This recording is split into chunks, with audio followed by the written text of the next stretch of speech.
Olá, começa agora mais um programa Cidadania na TV Senado. E Rui Barbosa foi um importante advogado, jornalista, escritor e político brasileiro do século XIX e início do século XX. Ele é amplamente conhecido por sua luta incansável pelos direitos políticos e sociais do povo brasileiro e por sua defesa da democracia e da justiça.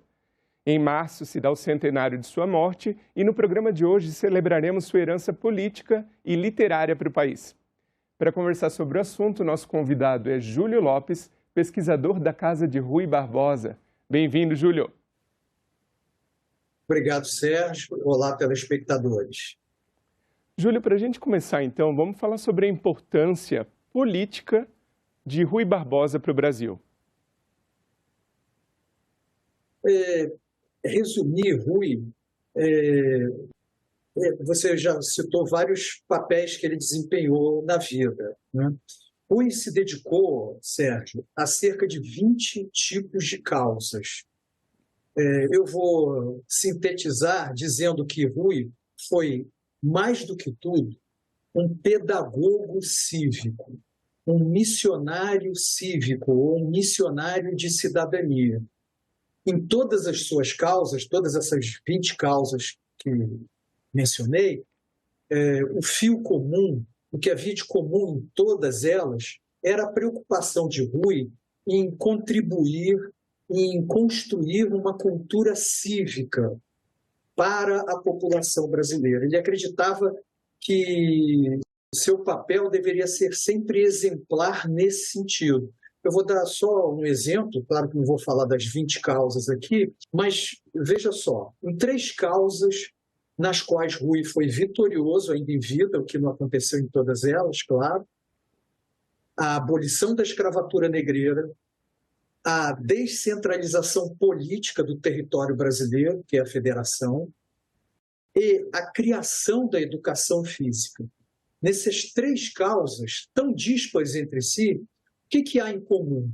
Em comum há exatamente essa preocupação em construir aquilo que a ciência política e a sociologia política contemporâneas chamam de cultura cívica, Sérgio, ou seja, uma cultura participativa da população, de tal modo que uma atitude participativa da população condicione o funcionamento das instituições públicas, de todas elas, principalmente dos poderes eleitos, legislativo e executivo. No caso da abolição da escravatura, o que é que isso tem a ver com a cultura cívica? É que Rui considerava uma abominação a escravidão à medida que as famílias se tornavam ambientes inóspitos para a noção coletiva de cidadania, já que nas famílias brasileiras, então, havia gente dona de gente, não é? Portanto, não havia nenhuma noção de indivíduo cívico, uma noção cívica de indivíduo em que o indivíduo é definido pelo exercício de direitos e pelo cumprimento dos mesmos deveres que os demais indivíduos. No caso da descentralização federativa, Rui considerava fundamental a existência de regiões e locais, que são os nossos municípios de hoje, né?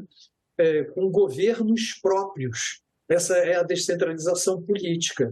Ou seja, à medida que o indivíduo tinha poderes locais com os quais se defrontava, ele também tinha um aprendizado democrático, não é?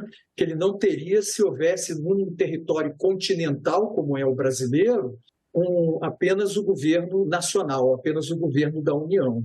E, por fim, a criação da educação física, que foi criada, toda idealizada por ele, Rui Barbosa, e ele convenceu o rei, então, Dom Pedro II, na criação dessa disciplina da educação física, da própria profissão, né, desse tipo de professor, tem a ver com o desenvolvimento físico acompanhar o desenvolvimento mental, ou seja, também a autonomia individual.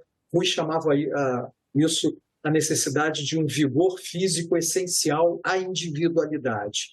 Então, obviamente, a individualidade é base para qualquer noção de cidadania. Então, Rui foi sempre um um cultuador, um cultivador de uma cultura cívica que ele considerava fundamental ao Brasil, porque ele já tinha essa admiração, ele já tinha essa compreensão. Na opinião de Rui, a monarquia representativa na Inglaterra e a república presidencial norte-americana eram instituições, eram arquiteturas institucionais, democracias, enfim, que funcionavam bem ou funcionavam melhor porque a população era dotada de uma cultura cívica e o Brasil precisava disso, fosse qual fosse a forma adotada pelo seu regime democrático. Já que Rui lutou por isso desde a monarquia. Rui era um democrata na monarquia e foi um democrata também na República. Interessante você comentar que ele participou dessas duas fases, né, do nosso país, a monarquia e a república. Queria que você comentasse mais um pouquinho sobre a relação de Rui Barbosa com a monarquia brasileira e depois com a república. Pois é, Sérgio, Rui tentou fazer com que a monarquia brasileira ficasse mais aparentada. Rui foi um reformador dessa monarquia. Ele conseguiu muito poucas das reformas que ele buscou. Ele tinha como parâmetro, enquanto foi monarquista, a monarquia representativa inglesa. Vou falar só de alguns pontos que ele conseguiu reformar da democracia. Por exemplo, as eleições, os postos eletivos eram basicamente eleitos indiretamente. A própria eleição de deputados gerais ou deputados nacionais, a gente diria federais hoje, mas na época ainda não era uma federação, foi uma vitória de Rui. Rui foi deputado antes de ser senador, já na República, né? Mas ele foi deputado e tentou fazer algumas reformas na monarquia. A principal era a abolição da escravatura. Mas ele tentou também fazer com que a monarquia brasileira fosse a primeira monarquia federativa, autonomizando as províncias. Seria uma inovação, mesmo em termos de direito comparado, de regime federativo comparado. Mas isso ele não conseguiu. Ele se desencantou com a monarquia à medida que não conseguia reformar a monarquia exatamente no sentido que lhe falei anteriormente, ou seja, de estimular, fomentar uma cultura cívica na população, e acabou se tornando republicano. Mas Rui, apesar de ter sido um republicano tardio, foi dos republicanos mais radicais, assim que se converteu, como ele mesmo disse, né? Mas, basicamente, Sérgio, o que fez com que ele tanto tentasse reformar a monarquia, quanto depois aderisse de modo bastante entranhado à República, que ele ajudou a fundar, ele participou, não foi um conspirador lá do íntimo do Marechal Deodoro, mas foi um conspirador com intimidade suficiente para saber do movimento e participar do movimento desde o seu início. O movimento que eu digo é a proclamação da República, o golpe militar, que abriu a possibilidade da Assembleia Constituinte e tudo mais, enfim, para o regime republicano.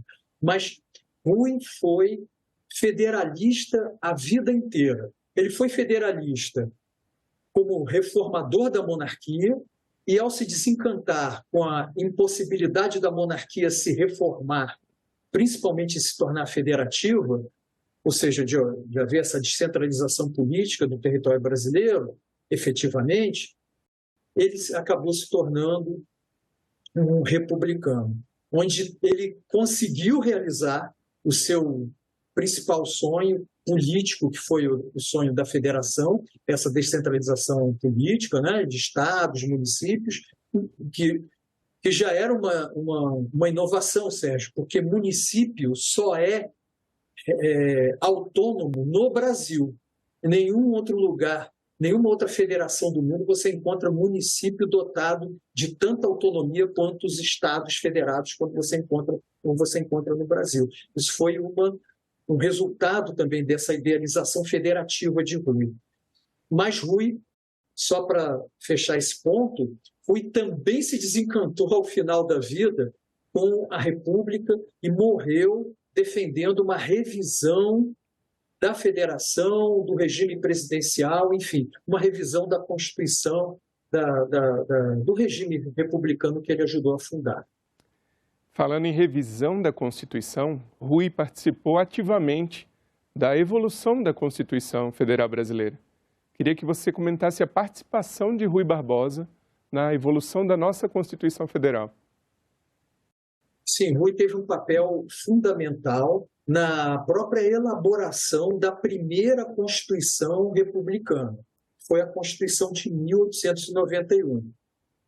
Aos telespectadores que se interessarem em visitar aqui a casa de Rui Barbosa, aqui no Rio de Janeiro, né, Rua São Clemente 134, bairro de Botafogo,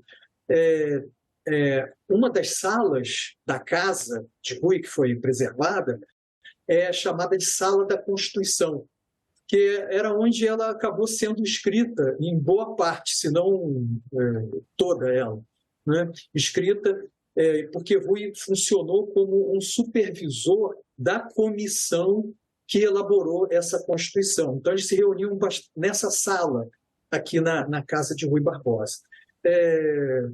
Mas eu vou falar só de alguns pontos que foram fundamentais e que foram vitórias de Rui. A principal na Constituição foi a descentralização, ou seja, estados e municípios adquiriram autonomia no Brasil. A outra foi a liberdade religiosa. A liberdade religiosa foi uma das primeiras causas de Rui, juntamente com a abolição da escravatura, isso desde jovem, né? Desde estudante de direito ainda. E a liberdade religiosa significava o seguinte, Sérgio, na época, até durante a monarquia, Rui sempre foi católico, embora tenha sido também maçom, né? Mas Rui defendeu, mesmo sendo católico, o fim do consórcio, que era como ele chamava, o consórcio entre o Estado brasileiro e a Igreja Católica. Na época, era uma religião oficial, só se podia ser católico, inclusive para votar por um bom tempo. Uma das reformas que Rui conseguiu, aliás, na monarquia, foi que não católicos pudessem votar. Em determinado momento, já no final da monarquia, foi uma das reformas que ele conseguiu. Mas a liberdade religiosa ele só conseguiu inscrever na Constituição Republicana de 1891 do jeito que ele imaginava, que era uma laicidade relativa, né? Ela admite a revelação cristã, não católica, mas a revelação cristã como fundamental à tradição brasileira. Então, se permite, por exemplo, que é algo que se encontra ainda hoje, haver crucifixos, símbolos cristãos em ambientes públicos, mas sem impedir, sem coagir de maneira alguma outras religiões ou mesmo o ateísmo. Então, esse era como Rui entendia que deveria ser a liberdade religiosa, e ela só foi inscrita na Constituição de 1891. Até então, Sérgio, nascimento, morte, casamento, apenas, enfim, todos os registros da vida civil só eram possíveis através de ritos católicos. Isso foi uma outra vitória de Rui. E, por fim, o próprio Senado, já que eu estou falando na TV Senado, né, Sérgio? Enfim, o Senado só se torna realmente um órgão importante com Rui, com a Constituição de 1891, e adquiriu todas essas funções que até têm evoluído com o tempo, mas basicamente o desenho vem da idealização senatorial, por assim dizer, de Rui Barbosa. E foi quando Rui começou a sua carreira como senador. Rui, aliás, é o senador com mais mandatos até o momento dessa entrevista, é o senador com mais mandatos, né? E o único a ter uma estátua aí no plenário do Senado. É verdade. Júlio, você comentou sobre os ganhos, as vitórias, as causas de Rui Barbosa. E eu te pergunto, como que a Casa de Rui Barbosa, a Fundação Casa de Rui Barbosa, atua hoje para preservar, para manter essas conquistas aos cidadãos, para que não haja retrocessos? Então, qual é a atuação da Casa de Rui Barbosa para manter viva não só a memória, mas manter esses direitos e essas conquistas aos cidadãos? Então, as atividades da Casa de Rui Barbosa, que foi a casa em que Rui morou até a sua morte, embora ele não tenha morrido nesta casa. Ele morreu numa casa também dele em Petrópolis, que era para onde ele ia sempre que ficava doente, enfim, para se recuperar. Mas então faleceu lá, na casa dele em Petrópolis, que é uma casa que não é mais da família de Rui Barbosa. A Casa de Rui Barbosa desenvolve várias atividades relativas às causas às quais Rui se dedicou. Você falou das várias personagens, digamos, das várias personas que Rui desempenhou, né? Então, Rui foi filólogo, foi jornalista, foi jurista, foi, a rigor, um jurista político, um jurista político, que extraía suas posições políticas também de valores valores jurídicos universais, ou pelo menos valores constitucionais, principalmente a partir da Constituição de 1891. Então, a Casa de Rui Barbosa é um lugar que estimula reflexões sobre vários temas que dizem respeito a essas várias atividades que Rui desempenhou em vida. E, Júlio, você comentou aí das várias facetas, né, e funções de Rui Barbosa durante sua vida. Um dos momentos mais memoráveis de Rui Barbosa foi a participação dele como embaixador na segunda Conferência Internacional de Paz em Haia. Queria saber de você, que contasse para a nossa audiência, que ganhos, que consequências isso trouxe para a vida de Rui e também para o Brasil.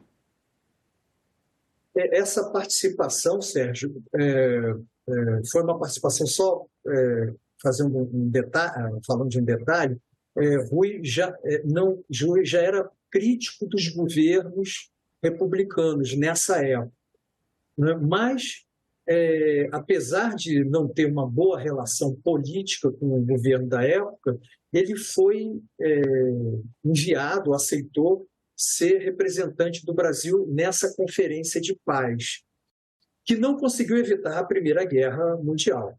Mas Rui participou de uma maneira tão efetiva. Rui falava várias línguas, isso, enfim, desde jovem. Rui, inclusive, havia se formado antes, né? Antes do tempo, com 15 anos, já havia se formado antes da idade de entrar na faculdade. Então, o pai, por exemplo, punha para aprender alemão, esperando o tempo de ingressar na faculdade. Então, Rui, quando participou da conferência, dominava os vários assuntos da conferência sobre colocação de minas oceânicas, enfim, captura de navios, mercantes, várias questões que eram discutidas ali, participando de todas as questões e tendo muitas de suas propostas, a maioria delas aprovadas, inclusive a ideia de uma corte arbitral, uma corte internacional de justiça, que foi criada mais tarde, Sérgio. Inclusive, ele foi, daí o apelido dele de Águia de Haia. Esse apelido foi dado pelos próprios participantes da conferência, que, enfim, adoravam vê-lo falar, né, ouvi-lo falar, discutir com ele. Ele estava sempre presente, participando, daí chamado de Águia. Parecia que nada lhe escapava na conferência, essa era a ideia. E Rui, no final da vida, que foi quando foi criada a Corte Internacional de Justiça, ele também foi escolhido juiz dessa corte. Não por influência do Brasil, mas porque os demais estados nacionais queriam, inclusive foi escolhido com o maior número de votos, né? Mas Rui não assumiu esse cargo, né? Não assumiu porque naquela época ele já estava muito mal, já estava muito doente. Ele foi candidato à presidência da República por 2 vezes, em 1910 e 1919. Aliás, ele inventou campanhas eleitorais, Sérgio. Ele inventou como deputado, ainda na monarquia, ninguém fazia, não havia campanha eleitoral na época. Ele foi o primeiro a começar a campanha eleitoral através de visitas a eleitores. E campanha presidencial pelo Brasil, ele fez 2 vezes, também não havia comícios, isso é uma invenção dele, em 1910 e em 1919. Você imagine, Sérgio, como era desgastante andar pelo Brasil inteiro naquela época. Ele já era idoso, né? Enfim, com mais de 70 anos, já percorrendo o Brasil na campanha eleitoral de 1919, que foi a campanha em que ele lançou a campanha pela revisão constitucional do Brasil em vários pontos, da Carta de 1891.